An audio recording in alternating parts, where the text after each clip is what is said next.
మన జాతీయ జెండా గురించి ఆవిష్కరణ గురించి దాని గురించి మనం మాట్లాడుతున్నాం. అది పెంగళ వెంకయ్య గారు ఆయన రూపకర్త. ఆయన తిరంగా రంగన్ అనే ఒక ప్రోగ్రాంలో నేను పార్టిసిపేట్ చేశారు విత్ మై సన్. 10 కిలోమీటర్లో ప్రతి క్షణం నడుస్తూ విజయవాడ పీడబ్ల్యూ గ్రౌండ్ నుంచి మొత్తం నేను 10 కిలోమీటర్లు ఊరినే జస్ట్ పార్టీస్ చూద్దామని వెళ్ళేవాడి వల్ల ఆ రోజున జాతీయ జెండా ఒక మహోత్సవం చూశాను. ఎంతో ఆనందం కలిగింది, దేశభక్తి కలిగింది. వేల మంది ప్రజలు అందరూ వచ్చి ఆ కార్యక్రమాన్ని చాలా అద్భుతంగా మార్చారు.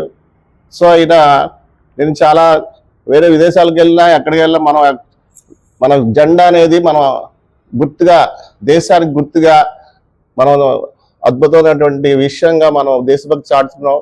ఈవెన్ క్రికెట్లో కానీ తర్వాత నేషన్ వైడ్గా ఈ జెండా గురించి మనం అద్భుతమైన విషయాలు ఎన్నో మనం ఆగస్టు 15కి మళ్ళీ మనకి జనవరి 26 కూడా ప్రతి స్టూడెంట్, ప్రతి దేశభక్తుడు పెద్ద చిన్న లేకుండా ఆ జెండాకి వందనం చేసి ఒక గౌరవం మనం సంపాదించడం కారణం పింగళి వెంకయ్య గారు.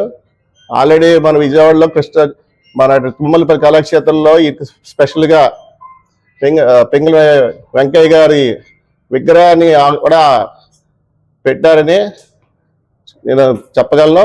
కాబట్టి ప్రతి ఒక్కళ్ళు దేశభక్తితో ఆ జెండాకి మనం గౌరవం తేవాలని కోరుకుంటున్నాను. భారత్ మాతాకి.